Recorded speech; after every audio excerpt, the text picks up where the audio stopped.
Hi, this is Ramirez with Taiwan Renaissance Fighting Arts, and today we're going to talk about the Purpleheart VB Techniques Fetter.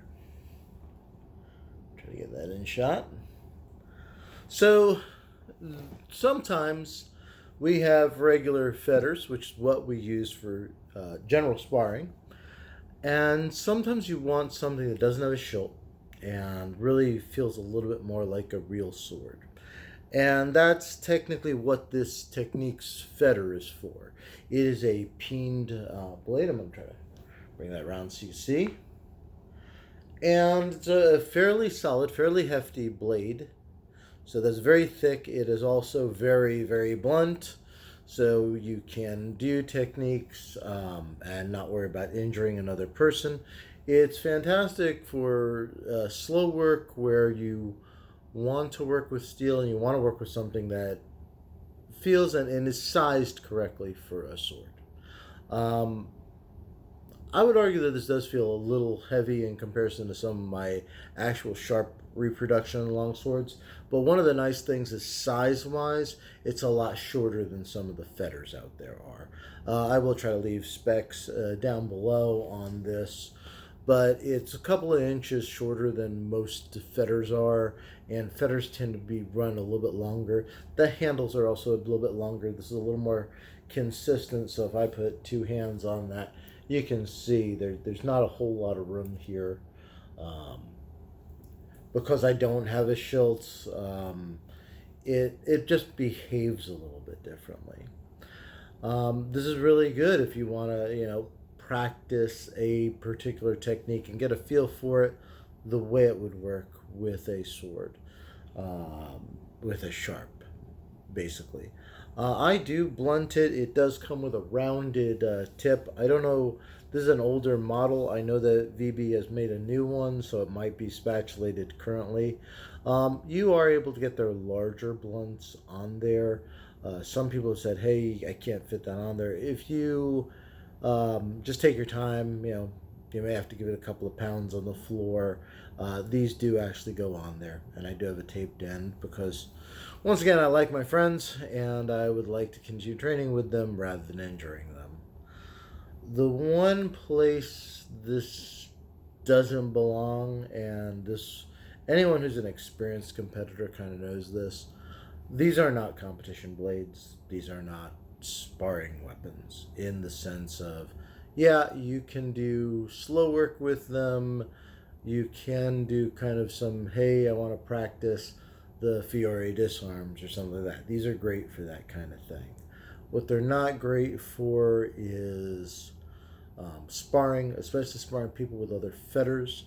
I recently went to an event where the argument of the club that had several people sparring with this and encouraging other people to spar against people using these. That's not really what they're meant for. They hit really heavy, and especially if you're doing techniques, you're probably not planning on hitting um, someone's body with these. When this one club had members using these for open sparring, and at the time I didn't realize they dragged me into a fight with someone with this. They hit me, on the collarbone with it, and it was just like, wow, you seem like a big, strong guy. So I just assumed he was a big, strong guy who didn't have any control. But it was a big, strong guy who had no control who was also using one of these. He didn't do any long-term damage to me, but I definitely felt that in a way. Normally I don't feel stuff in sparring, and it wasn't until after the fact I had taken my mask off and looked at that, and I said, hey, that's not a sparring fetter. You shouldn't be doing free sparring with these guys. And the argument, I guess, most people in the club who were using them was like, well, it's only, I think at the time, Purpleheart was charging like $200 for these. So I was like, hey, it's $100 less than a real fetter for fighting. And there's a reason it's $200. It's like $100 less than a fighting fetter. and that's because it's not one. And I can't kind of stress enough, especially after having fought someone who said they were working on a goal of doing competition and was using one of these. And it's like, you realize if you show up at a competition, you are not going to be allowed to use this. No competition I know of for HEMA, for longsword, will allow you to compete with one of these. So keep that in mind. These are meant for training different techniques, possibly some light sparring. I have done training with people where we're trying to work on a particular technique, and I either handed them this one to use, or I've used it against other similar ones for the sake of, okay, here's how this technique works with an actual sword. Because with a fetter, that it does change the balance and things, so these are good when you want to talk about certain techniques. This has been my default weapon for harness fectin. I just got my official harness fectin sword, but because it's a much wider blade, you kind of get the sense, like, if you see this fuller here, actually grabbing it at the end of the fuller is kind of the perfect place to do half sorting. So if you're training half sorting techniques, this is also another good option if you don't have the actual harness fectin sword, which is a little stiffer. But this makes for great use for teaching some of the techniques for harness fectin. It's actually not on a striking level, but for practice, because of that bluntness, if you want to do some word howl kind of practicing, not hitting someone, hitting a pell or something, this helps with that too. It has a little bit of flex, not as much as a harness fectin sword, but it's another kind of one if you want to work like half sorting or doing Mordschlag or Mordhau on a pell, not a person, on a pell. This is a good option for training that, versus taking your nice competition fetter and doing those types of things, which are going to put a lot of stress and strain on the blade. Once again, it's very nice to have if you are really trying to work on techniques on the art of the sword. If you're trying to work some of like Fury's disarms or stuff like that, stuff where you might be working a little slower, but you need something that feels like a sword, that gives you the right kind of response.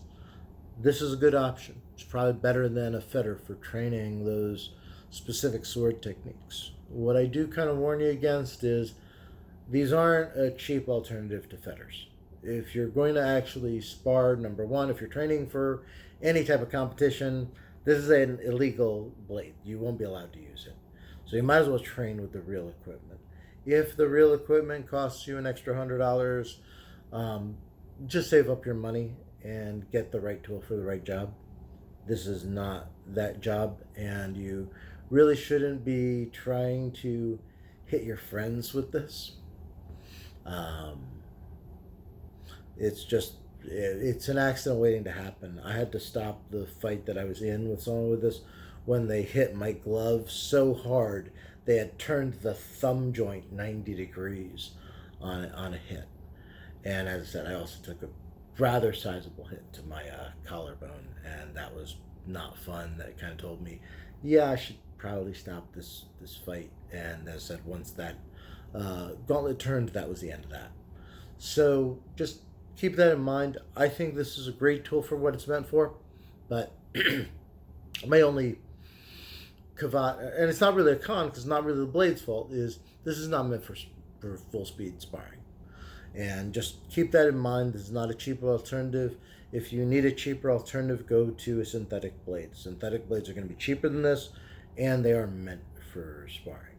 But don't use this for your steel sparring. But other than that, it's a very solid, very nice. It's a great price, for something that you're going to use for your training. But just keep in mind, not a sparring weapon. But ultimately, I do give it a thumbs up for being an excellent practice and training tool. Just know what it's used for. All right. Once again, my name is Ramirez. I'm with Tidewater Renaissance Fighting Arts. We're based out of Norfolk, Virginia. I will leave information below if you're interested in our club and what we do. We do harness fighting as well as all sorts of Renaissance, medieval and Renaissance weaponry. We focus primarily on Renaissance, but we do pole weapons, poleaxe, spear, halberd, and then we also do longsword, rapier, dusuk, um, side sword, which is really rapier or arming sword. We do sword and buckler. We do all those different weapons, and we'd love to see you join our club. So once again, I'll leave information below, and I will see you in the next video.